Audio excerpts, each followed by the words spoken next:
এই মুহূর্তে যে স্থাপনার সামনে আছি এটার নাম খেলারাম দাতার বাড়ি বা খেলারাম দাতার মন্দির। এটাকে আন্দারকোঠাও বলা হয়।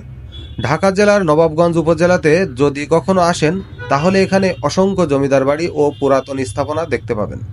এই সকল স্থাপনাগুলো 1947 সালের দেশভাগের পর থেকে জমিদার প্রথার বিলুপ্তি ঘটলে বেশিরভাগ স্থাপনাই পরিত্যক্ত হয়ে যায়। পরবর্তীতে বিশেষ বিশেষ কিছু ভবন বাংলাদেশ প্রত্নতত্ত্ব অধিদপ্তরের আওতাধীন করে নেওয়া হয় এবং কিছু স্থাপনা বা বাড়িতে স্থানীয় লোকজন বসবাস করতে শুরু করেন। আজ আমরা এসেছি ঢাকা জেলার নবাবগঞ্জ উপজেলার কলাকুপা এলাকায়। এই এলাকাতে একসময় বসবাস করত প্রতাপশালী খেলারাম নামের একজন ব্যক্তি। জনশ্রুতি আছে তিনি নাকি ডাকাত সর্দার ছিলেন, আবার কেউ কেউ বলেন তিনি একজন ব্যবসায়ী ছিলেন। আজ আমরা এই বাড়ির ভিতর প্রবেশ করব এবং দেখাবো এই বাড়ির ভিতরে দেখতে কেমন এবং কি আছে এই বাড়ির ভিতরে। এই বাড়িটিকে আন্দারকোটাও বলা হয়ে থাকে। ভিতরে প্রবেশ করলেই চোখে পড়বে অসংখ্য ছোট ছোট রুম ও দরজা। বাহিরের দিক থেকে তেমন কোনো আলো প্রবেশ করতে না পারায় ভিতরটা ঘুটঘুটে অন্ধকার।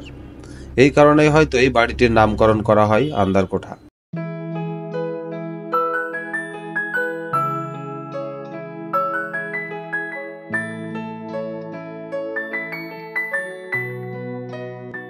আমরা এখন সিঁড়ি বেয়ে দোতলায় উঠবো এবং দোতলার চারপাশ আপনাদেরকে ঘুরে ঘুরে দেখানোর চেষ্টা করব। দোতলায় উঠলেই চোখে পড়বে এমন সুন্দর ঘরগুলো। নির্মাণ শৈলী দেখলেই বোঝা যায় বাড়িটি কতটা সুচিন্তিতভাবে সূক্ষ্ম প্ল্যান করে করা হয়েছে। সারি সারি ছোট ছোট ঘরগুলো এই ভবনের উপর তলার সৌন্দর্যকে আরো বহুগুণ বাড়িয়ে তুলেছে। প্রত্যেকটি রুমে আছে 3 থেকে 4টা দরজা।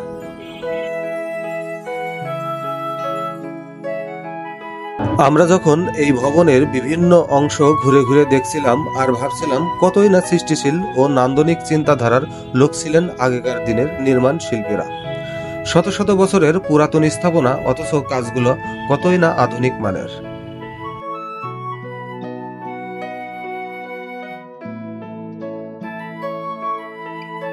এই বাড়িটির দোতলায় ঘুরতে ঘুরতেই আমরা হঠাৎ দেখতে পেলাম যে কয়েকজন স্থানীয় ছেলেপিলে খেলাধুলা করার জন্য এইখানে এসে। খেলা করতে আইছো? ও, ঘুরতে আইছো?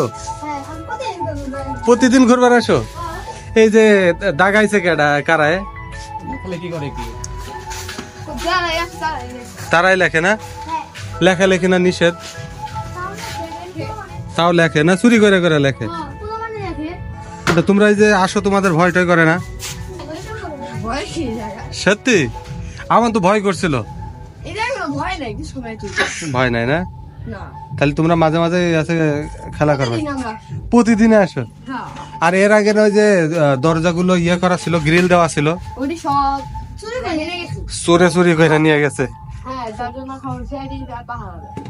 সিআইডিতে পাহারা দেয়? সিআইডি না আনসারে?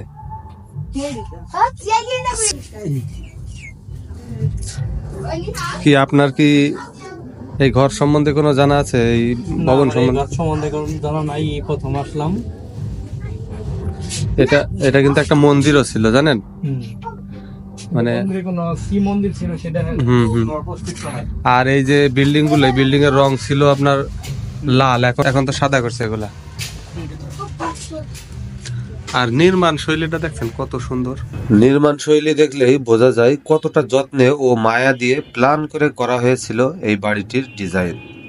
চুনসুরকির তৈরি বাড়িটি শত বছরের পুরাতন হলেও আজও অক্ষত অবস্থায় তার সৌন্দর্যে বিমোহিত করছে দর্শনার্থীদের।